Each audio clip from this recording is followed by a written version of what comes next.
Hey guys, I got a tutorial here for you based on some requests in the comments of my Patreon. Someone had asked me how to do sort of a basic grass growing or moss growing effect where it would sort of like spread across a surface. I think it was based on this video here that you see, just kind of this like helix of logs or branches or whatever where you have some stuff growing on it. It's a really simple effect.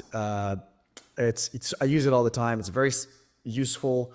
I'm probably this is gonna be a multi-part tutorial though, because I think I'm gonna show you guys a few different ways on how to achieve this. So I'm deciding to release the first one for free, just on YouTube and Patreon and stuff for everybody, just because it's such a simple method that like, it's nothing new. It's like, I'm sure you could probably find another tutorial explaining how to do this. But then I'm going to release a couple more tutorials later on that show you a couple different ways to achieve this in a more dynamic way. One where we'll probably use simple tree to kind of get some dynamic looking grass. And then probably another one where we'll actually simulate it in Vellum so you can actually have colliders and things coming with it. But for this first one, it's going to be a quick and easy tutorial on how to Hey guys, I got a tutorial here for you based on some requests in the comments of my Patreon. Someone had asked me how to do sort of a basic grass growing or moss growing effect where it would sort of like spread across a surface. I think it was based on this video here that you see, just kind of this like helix of logs or branches or whatever where you have some stuff growing on it. It's a really simple effect. I use it all the time. It's very useful. This is gonna be a multi-part tutorial though, because I think I'm gonna show you guys a few different ways on how to achieve this. So I'm deciding to release the first one for free, just on YouTube and Patreon and stuff for everybody, just because it's such a simple method that like, it's nothing new. It's like, I'm sure you could probably find another tutorial explaining how to do this. But then I'm going to release a couple more tutorials later on that show you a couple different ways to achieve this in a more dynamic way. One where we'll probably use simple tree to kind of get some dynamic looking grass. And then probably another one where we'll actually simulate it in Vellum so you can actually have colliders and things coming with it. But for this first one, it's going to be a quick and easy tutorial on how to, let me move this here, on how to achieve this effect. So let's get started here and let's put down a geo. And then what we want to do, let's dive in here. What we want to do is put down a sphere. So you can have this grow across any surface that you want, do whatever you want. I'm just using a sphere because it's simple and I can, but you could put logs in there or whatever. Then we're going to put down a scatter, or let's put down a normal, just to give it some normals, and a scatter. And we're going to scatter some points across this. And we can relax the iterations here to kind of make it a little bit more random. And then we'll just crank this up to like a lot more, like 100,000, something like that. Okay, cool. Then what we want to do is let's put down an attribute randomize. Attrib randomize. And what we're going to do is we're going to randomize p-scale.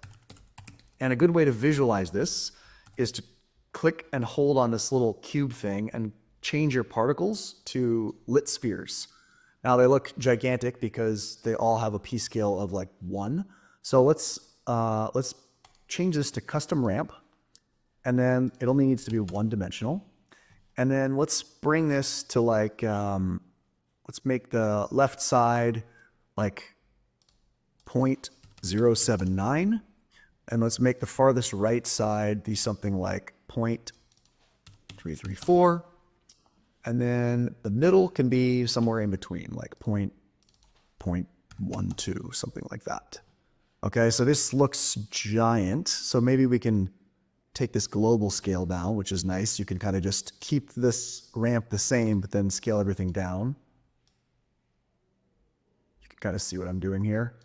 And then maybe let's have one that's like here. We got 0.3. Let's put another one here that's like 0.2 so that we only have a few really large ones. And then the rest are kind of like that.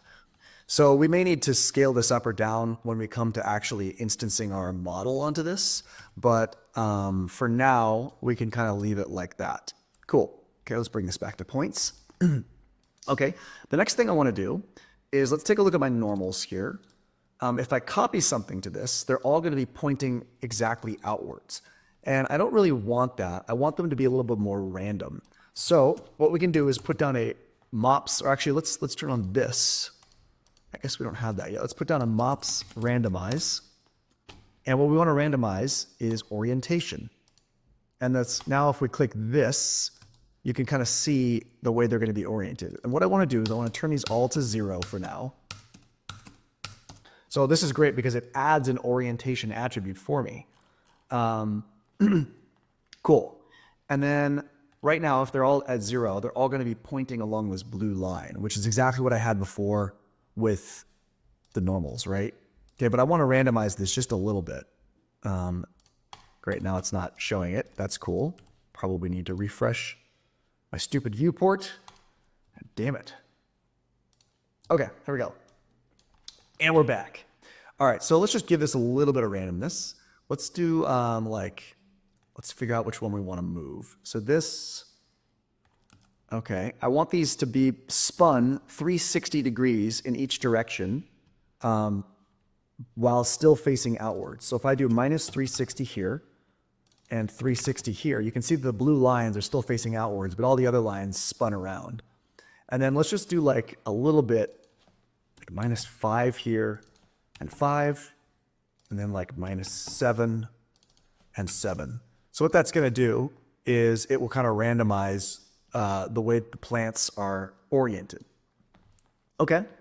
The next thing we want to do, this is kind of really where the magic happens, is we want to put down some sort of fall off that goes from 1 to 0 and spreads across this. So what we can use is a MOPs spread fall off. You could also use a MOPs shape fall off or any other kind of fall off you want, but I like using MOPs because it's free and it's so easy to make fall offs. Okay, so we'll click preview so we can see it. And then let's just click this button here and pick a single point somewhere all in the top, like right there, and then hit enter. Great. And then what I can do is under animate, I can just hit spread, and there we go. And I can animate this. And maybe I'll make the fall off width a little more broad like that, and maybe give it some noise, maybe less amplitude and higher frequency, something like that. And then let's just animate this from 0, and let's go to like 120 frames and animate this down to where we see it. Maybe it doesn't even need to be 1, just could be like there. Cool. Let's see what that looks like. When we hit play, with the real-time toggle turned on, that is looking good. Okay. Something else we could do if we want to kind of vary this up a little bit more, we can put down a MOPs noise fall off afterwards. And then instead of blend mode set, we can put it to overlay, which will only affect the areas that have a value of less than 1. So all of the areas that are not white, basically. And we can hit preview fall off so we can actually see what we're doing. And then we can just crank this amplitude up if we want, or crank up the frequency. So that just kind of noises up this sort of like fade-in area. And maybe make the amplitude a little smaller and the frequency a little lower. We can change the noise pattern to curl or something like that. Maybe make lower frequency, something like that. Okay, cool. So great, we've got it. There we go. But how do we turn this into grass or plants or moss or whatever we want, right? So what we need to do is let's put down a null. Let's just call this alt PTS. Great. Let's copy it. Let's come up. We'll name this sphere or something. And then let's put down a instance node. Okay, we can turn this sphere off. Let's dive in, delete this add, and put down an object merge. And put that on there. Okay. And what we need to do is we need a model now. So I have prepared a couple of plant models that I just got off of, I think, Mega Scans or something like that. So you can see I've got this one here. It's just like a piece of ivy. This one here. And they're just 3 variations of the same plant, basically. And they're all aligned so that they are pointing in the positive X direction. So you can hit, they come in giant, you hit a match size and, hit it so that the Y, justify the Y so that the minimum is the same. And so it's sitting on the ground there, and then you can just kind of transform it down and kind of prepare it that way. So they're all the same size and in the same position. Great. So what I want to do is I want to hover over this guy, copy it. Let's go back into the instance. And in order for this to work, we need to, that's weird. Where are the points? Interesting. Got my points. I copied it. And then when I go into instance, it should be there, right? Ah, there we go. Cool. It's because I renamed it sphere and it broke the link there. Okay, so copy this plant again. Let's come back in, and we need to add a couple of attributes to make this work. So the first thing is an attribute create. And I know I've shown how to do this in other tutorials in my Patreon, but if you don't have my Patreon or you've never seen them, this is just an easy way. I use this all the time for instancing stuff. It's really quick. So the attribute name we want to create is called instance, which is a point attribute, and it should be a string and not a float. And in the string field, you just paste that object, the plant. Cool. So what we can do now is if we come up to instance and click on Redshift object or instance, we can do full point instancing, and it allows you to see the plants. See that? Now they're really tiny. Okay, so we probably need to adjust our P scale. So we'll come in, we can click show all objects, and let's go back to our, where is it, the P scale here, and let's crank this back up to like 1. Okay, maybe that's too big. Let's go 0.6. Probably still too big. 0.4. 0.3. Yeah, something like that seems pretty good. So you can see now we have this sort of real-time visualization of what our plant's going to look like. So if I turn off this MOPs randomize, you can see they're all going to be aligned in the same direction. So that was what the MOPs randomize is for. Okay, but you can see if I'm moving along, this isn't actually affecting the P scale. I have this fall off, but it's not affecting the P scale. So how do I get the MOPs fall off to affect the P scale? Well, let's put down a wrangle, and we'll just do at P scale times equals at MOPs underscore fall off, and then put that there. And then boom, there we go. So now if I hit play, it should do what I want it to do. So you can see it's spreading, it's working. Maybe I should do it with less points so you can actually see it in real time. But it is working. So basically wherever the MOPs fall off is 1, the P scale is 1. Wherever the MOPs fall off is 0, it's anything multiplied by 0 is 0.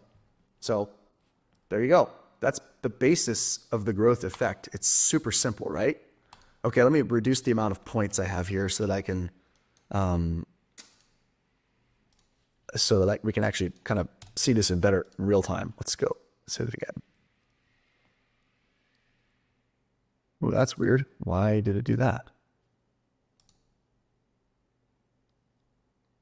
Okay, I reduced the number of points, and then in my MOPs spread fall off, it's because I selected a point, and it's a random, you have to kind of reselect it because I didn't do it procedurally. So let's try that again. There, now it's working. Okay, but how can we make this better? Well, one thing we could do, we've only instanced one of these plants. We want to vary the instances. So if we come back in here, we can do an attrib randomize, and the attribute we want to randomize is instance. And what we want to do is do a custom discrete. And then instead of float, we do string. So we can paste plant 01 here, and then paste plant 2 and plant 3. And we can just delete this third one. We don't need it. Okay. So what that's going to do is, well, now we can't see it. Let's do show all objects. Or I guess we need to come out.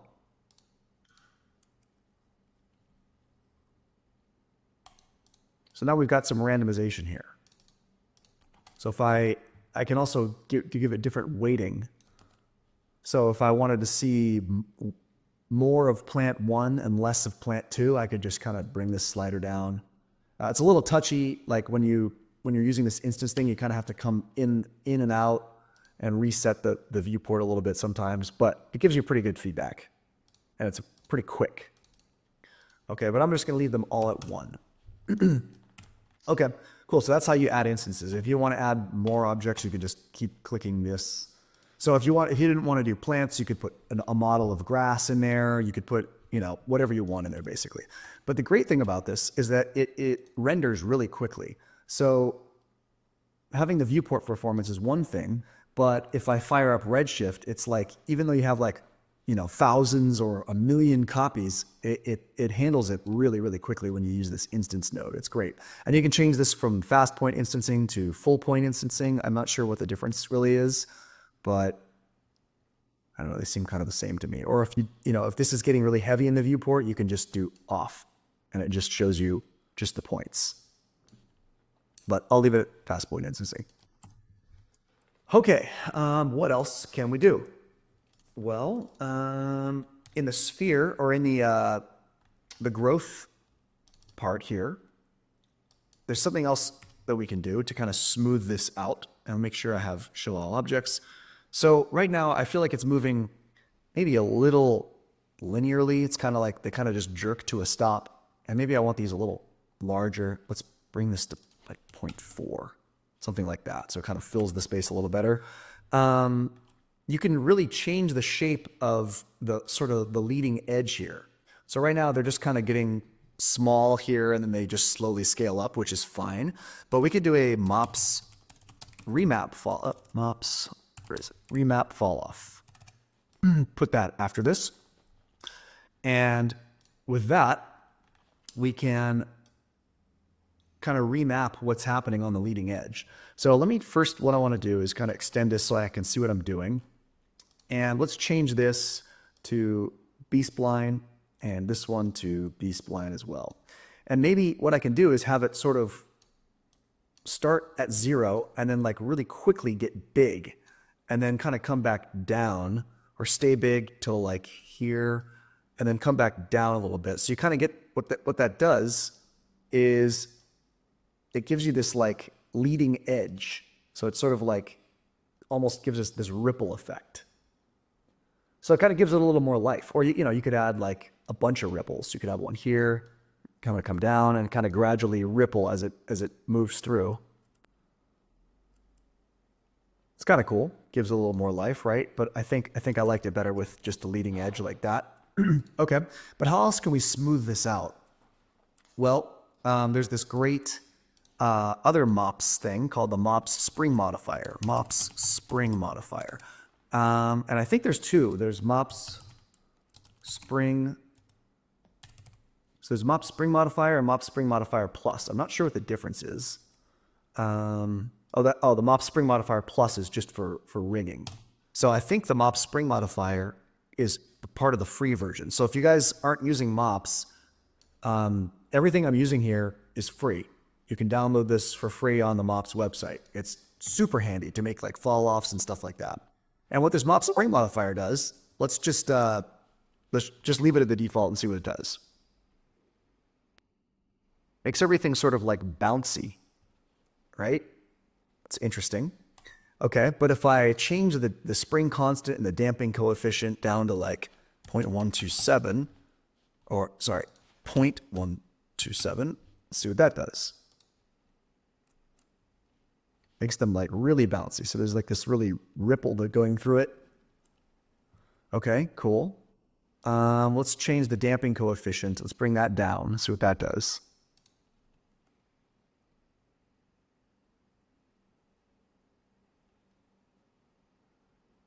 interesting. Is it doing anything? I can't really tell. I feel like it's doing something, but let me turn it off and just see. I don't know. I don't think it was doing anything. That's really weird. It should be doing something. Let's hit reset simulation.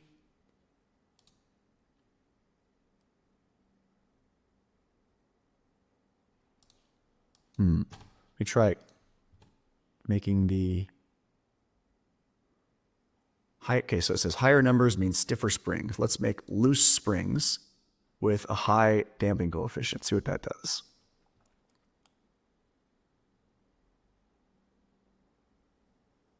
So you can use this to kind of make things like springy, or you can use it to sort of like smooth things out a little bit.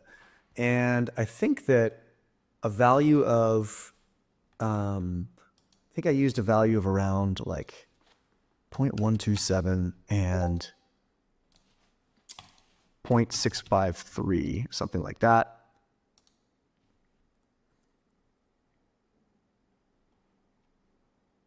And maybe this needs to come after the P scale. Maybe that's what's happening. There we go. That seems like it's doing something more. Yeah, because if I put it before the P scale, if I put it here, it's not being affected. The MOPs fall off isn't making anything grow. So you have to kind of put it afterwards. So that's what the problem was. It wasn't doing anything at all. So now you could kind of see the difference. If I kind of change these numbers, they're going to look like really bouncy. So it gives you these like ripples. So if you want it to look like that, that's kind of fun, right? But you can also just kind of play with these numbers a bit to make it not really quite so bouncy, but really just make it a lot smoother. So 0.127 and 0.653, I think, were the numbers that worked for me. So yeah, it just makes it sort of like slower, smoother. They kind of grow to a slow stop instead of like jerking to a sharp halt. Cool. So that is great. Okay. What else can I do? I think that's pretty much the effect, right? Okay, but how can I'm going to show you a little bit of like lighting and shading, kind of how you can use this effect to kind of create a fun leading edge that glows or changes color or something like that. So let's just put down a dome light, and let's see. I think let me just copy one that I have. Let's do this. Go to light and texture. Just pop this. I think it's just a grayscale gorilla environment that I have. And then let's save this in case it crashes. Let's go Redshift, open render view, and that should pop down a camera for me. 1 second.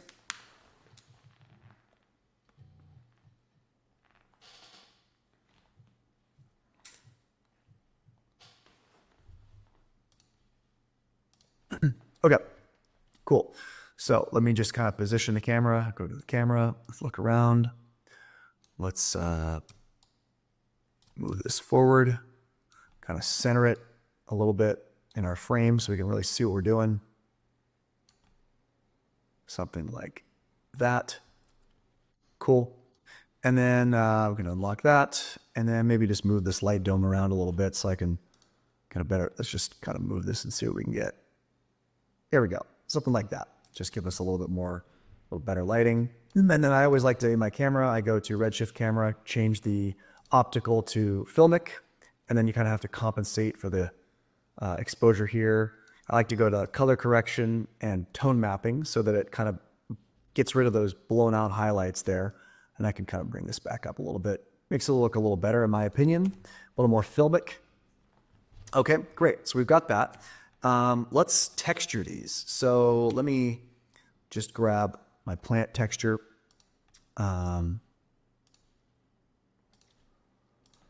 Okay, so I've got a texture called plant that if you open it up, it's literally just the textures that came with the model from Megascans, I think. So it's just like the albedo going into the diffuse, the roughness in the roughness, the normal into the bump, and the opacity into the opacity color. It's nothing special. I haven't adjusted anything. It's literally just that. So what I'll do is I'll copy this, And then you go to each of these and go to the render and just make sure you pop that into the material slot there.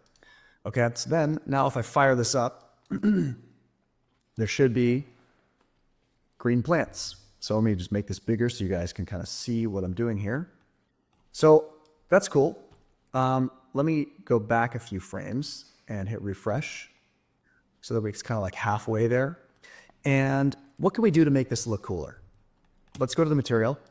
And first of all, let's give it some subsurface scattering. So if we go to subsurface and crank this up, all right, that's cool. But let's make this thin walled because that works a lot better for leaves. It's a lot faster too. And maybe we make the color something like a yellowy dark green, something like that. And then let's bring the subsurface scatter. Maybe we don't need it that high. So here's 0. Let's just give it just a little bit so it looks like there's some sort of yellowy light shining through it. Okay, great. Well, that's cool. That's pretty basic though. But let's use a RS point attribute to bring in our MOPs fall off. MOPs underscore fall off. Gotta make sure you spell it right. Cool. And let's just plug this into the base color and hit refresh. And then just do this solo. And we can see what it's doing. So you can see that there's sort of this like black and white here. And if we put down a ramp in between that, and let's actually solo this instead of the particle attribute, we can kind of move these colors to kind of get different results. So we can use this as a mask, right? So let's do that. So let's put down a color mix and let's plug this into, come on, input 2. We'll plug our mask into the mix amount, and then we're going to do a color correct. We will plug this into here. Come on. Plug this into the, God damn it, give me the string. Okay, plug that in there, and then plug that into input 1. So let's unsolo this, and then hit refresh. Right now, there's no difference, right? Because I've plugged this. I'm using my MOPs fall off as a mask between this material, but I haven't changed anything on this color correct. So as soon as I change this hue shift, though, you can see that it's starting to change there, but it's not that apparent because I need to make this a little bit more pinched in, like that. The other thing is, I have this subsurface scatter with green. I want to also do this color mix here. We can just hit Y to sever these two, and we'll plug this into the MS color. And let's make this one green, and this one can be purple. There we go. Something like that. Maybe the green is a little bit more yellow, a little darker, something like this. And maybe the purple isn't quite so purple. Maybe it's more like a pink, something like that. That seems pretty good. And then maybe we kind of come back up here and adjust this. I don't know, try to find a nice color that works. And maybe I've got too much subsurface scattering, so let's just bring this down a bit.